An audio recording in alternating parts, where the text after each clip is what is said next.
आज तकरीबन रात हो चुकी थी और बारिश तो रुकने का नाम ही नहीं ले रही थी। आज अपना काम खत्म करके मैं ऑफिस से निकला ही था कि तभी आधे रास्ते में मेरे जानने वाले निथन अंकल ने मुझे रोक लिया। अरे दीपक जी, इतने रात को आप यहाँ क्या कर रहे हैं? घर नहीं गए अभी तक? हाँ, वो मुझे आज कुछ ज़रूरी काम था ऑफिस में, लेकिन बस अभी घर ही जा रहा हूँ। दीपक जी, आपको शायद पता नहीं है, लेकिन आज अंधेरी काली रात है और आज रात अकेले बाहर नहीं जाएं तो ही फायदे में रहेंगे। क्या बात कर रहे हो निथन भाई? कल मुझे ऑफिस भी जाना है, इसलिए अभी जाना ही होगा ज़रूर। देखो दीपक जी, मेरी बात मानो, अकेले मत जाओ अभी। आज घर पर भी कोई काम है तो इसलिए जाना तो पड़ेगा। अच्छा तो एक काम करो, थोड़ी देर रुक जाओ, मेरी यहाँ ड्यूटी खत्म हो जाए, फिर हम दोनों साथ चले जाते हैं। अरे भाई, काफ़ी लेट हो जाएगा फिर मुझे, और कल काम पर भी जाना है, इसलिए मैं निकलता हूँ। आखिरी बस आती ही होगी, अगर वो छूट गई तो मुश्किल हो जाएगी। अच्छा चलो, गुड नाइट भाई। अच्छा रुको दीपक जी, मैं जानता हूं कि तुम मुझसे पढ़े लिखे हो और तुम्हें ये काली रात और चलावे पर ज्यादा भरोसा भी नहीं है। ये पोटली अपने साथ रख लो, ये मुझे मेरी माँ ने दिया था, लेकिन अब तुम रख लो और अपना ख्याल रखना। ठीक है भाई, अब मैं जाता हूँ। मैंने वो पोटली अपने साथ रख ली और वहां से निकल गया। रात बहुत थी, बारिश भी थी, लेकिन मैं क्या करता? मेरी नौकरी का सवाल था। रात काली होती जा रही थी, बस वाला जगह दूर था, जाते जाते अच्छा खासा वक्त लग रहा था। आसमान में तेज बिजली कड़क रही थी और बिजली के साथ बारिश की बूंदें चाकू की तरह पूरे जिस्म पर लग रही थी।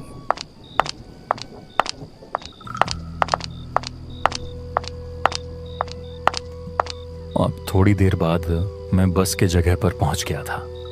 वहां पर खड़े होकर मैं गाड़ी का इंतजार करने लगा।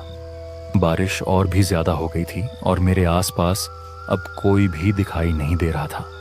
वहां पर सिर्फ मैं ही इंतजार कर रहा था। कुछ देर इंतजार करने के बाद मुझे अंदाजा हो गया कि शायद वो आखिरी बस भी निकल चुकी थी।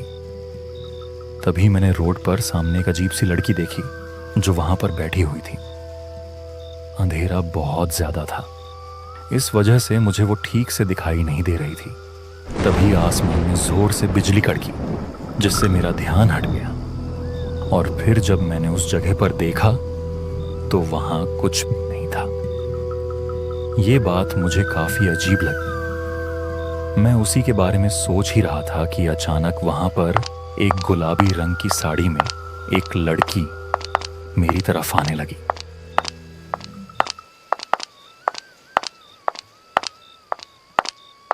वो वहां पर आकर मेरे साथ ही रुक गई और ऐसा लग रहा था जैसे वो भी बस का इंतजार कर रही हो। क्या हुआ जी? आप इतने डरे हुए क्यों हैं? और इतनी रात को यहाँ क्या कर रहे हो, वो भी अकेले? मुझे डर लग रहा है।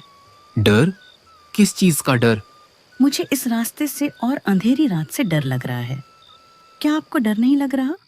नहीं, मुझे डर क्यों लगेगा? इसमें डरने की क्या बात है? बस रात ही तो है और बारिश है, बस। आप बताइए, आप इतने रात को यहाँ क्या कर रहे हैं और आप कहाँ जा रहे थे? मैं घर जा रही थी, बस के लिए यहाँ इंतजार करने। जब आ रही थी तभी मैंने रोड के उस पार देखा कि कोई अजीब सी लड़की वहां बैठी हुई थी। इसी वजह से मुझे अब डर लग रहा है। उसकी ये बात सुनकर मैं सहम सा गया, क्योंकि अभी थोड़ी देर पहले मेरे साथ भी ऐसा ही हो चुका था। पहले मुझे लगा था कि शायद वो मेरा वहम होगा, लेकिन वो मेरा वहम नहीं था। आपका घर कहाँ है? इस गांव के साथ वाले गांव में है मेरा घर। अगर आप मेरे साथ वहां तक चले जाएं तो अच्छा होगा, क्योंकि बस तो चली गई है और अकेले मुझे डर लग रहा है। ठीक है, मेरे घर का रास्ता भी उसी तरफ जाता है। चलिए, आप मेरे साथ चलिए। मैं आपको आपके घर तक छोड़ देता हूँ। क्या सच में आप मुझे मेरे घर छोड़ देंगे? हाँ, क्यों नहीं। वैसे भी आपका उस सुनसान रास्ते में अकेले जाना ठीक नहीं। चलिए, मैं आपके साथ जाता हूँ। वो लड़की मेरे साथ जाने के लिए तैयार बैठी थी और अब उस सफर पर हम दोनों साथ में निकल पड़े। हम दोनों पूरे रास्ते बातें करते हुए जा रहे थे। मुझे जो पहले थोड़ा डर लग रहा था, अब बिल्कुल भी नहीं लग रहा था। शायद मेरे अकेलेपन की वजह से ही मुझे डर महसूस हो रहा था। हम दोनों पूरे रास्ते बारिश में भीग रहे थे। रास्ते में अजीब अजीब सी आवाज़ें आ रही थीं। एक जगह तो हमें ऐसी आवाज़ें सुनाई देने लगीं जैसे कोई पुरानी कविता गा रहा हो। हम रास्ते पर चलते गए, लेकिन वो आवाज़ें भी उतनी ही आती रहीं। फिर हम दोनों एक जगह पर रुक गए। आपने कोई आवाज सुनी? आवाज? कैसी आवाज? अरे, इतने अजीब से आवाज जैसे इस सुनसान जगह में कोई दूर बैठा हुआ पुरानी कविता गा रहा हो। हाँ, तो क्या तुम्हें भी ये आवाजें सुनाई दे रही हैं? मैं तो समझा कि शायद सिर्फ मुझे ही ये आवाजें आ रही हैं। लेकिन छोड़ो, मुझे लगता है कि कोई दूर से ऐसे ही आवाजें होंगी, या शायद बारिश की आवाज होगी। आप डरे मत, कुछ नहीं है। नहीं जी, ये कोई बारिश की आवाज नहीं है। ये तो ऐसी आवाज है जैसे कोई कुछ गा रहा हो या कोई रो रहा हो। मुझे तो डर लग रहा है। अरे, डरने की कोई बात ही नहीं। आप बस मेरे साथ चलें, कुछ नहीं है। आपको शायद पता नहीं है ना, इसलिए आप ऐसा कह रहे हैं। आज काली रात है और सुना है इस काली रात में इस तरह के सुनसान जगहों में चिलावा निकलता है। अरे, चीलावा वीलावा कुछ नहीं होता। आप भी इस तरह की फिजुल बातों पर यकीन करते हैं। अब छोड़े ये सब और आप मेरे साथ चलें। मैं आपको घर तक पहुंचा दूंगा और कोई चिलावा नहीं है। वो खौफनाक आवाज़ें तो मुझे भी आ रही थीं, लेकिन मैंने उस पर ज़्यादा ध्यान नहीं दिया। सच बताऊं तो डर मुझे भी लगने लगा था, लेकिन मैं उस लड़की के सामने उसे और नहीं डराना चाहता था, इसलिए मैं उसे दिलासा दे रहा था। हम दोनों फिर से चलने लगे।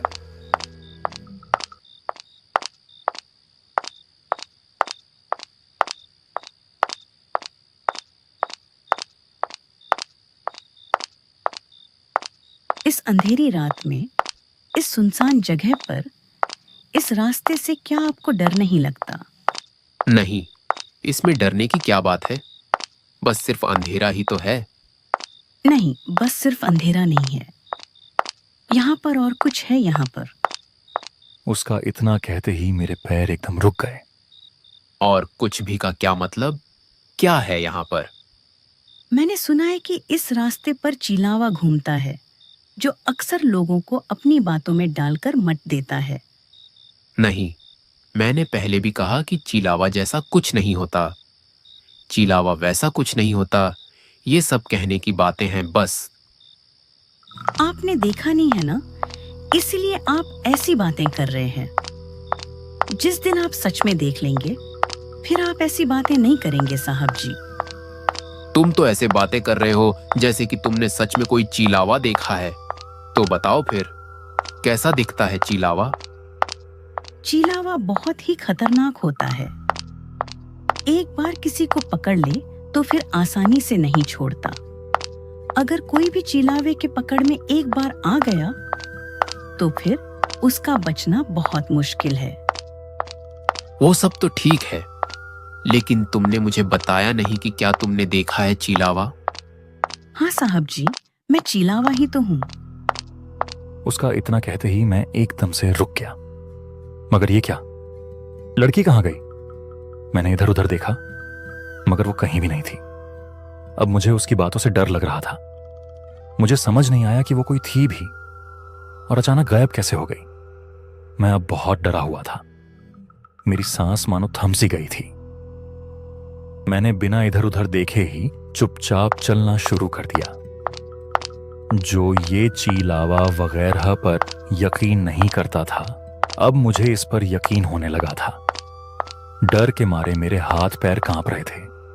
बस मैं किसी तरह इस रास्ते को पार करना चाहता था।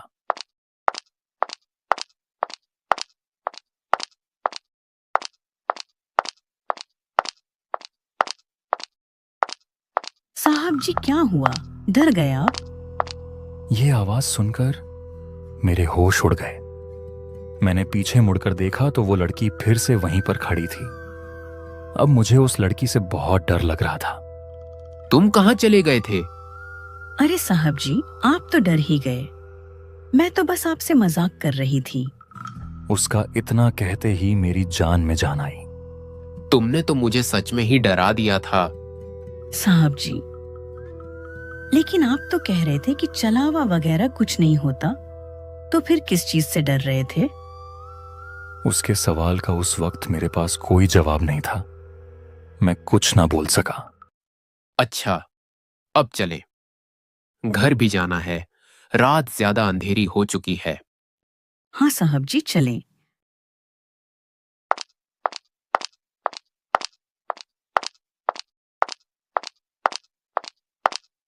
देखो, रात के समय इस तरह के मजाक करना ठीक नहीं है। क्यों साहब, आप मेरे मजाक से डर गए थे ना? नहीं, मैं डरा नहीं था, बस थोड़ा सा ही परेशान हो गया था कि तुम कहाँ चले गए थे। अच्छा, क्या अभी भी आपको यही लगता है कि चलावा नहीं होता? अरे छोड़ो ना ये चलावा की बातें, कोई और बात करते हैं। देखो, हम शायद बस घर पहुंचने ही वाले हैं। नहीं साहब जी, घर तो अभी बहुत दूर है। लगता है तुम्हारा इस रास्ते से रोज का आना जाना है, इसलिए तुम्हें रास्ते की ज्यादा जानकारी है। हाँ साहब जी, इस रास्ते से तो मेरा रोज का आना जाना लगा रहता है। तो क्या तुम्हें इस रास्ते में हर रोज अकेले जाने से डर नहीं लगता? क्योंकि यहाँ पर तो रात के वक्त कोई भी नहीं होता। नहीं साहब जी, मुझे डर क्यों लगेगा? मुझे डर नहीं लगता क्योंकि मैं खुद एक चलावा हूँ। अच्छा, मजाक कर। चैनल को सब्सक्राइब करें और बेल आइकन दबाएं ताकि नए नए वीडियो आप तक जल्दी पहुंचे।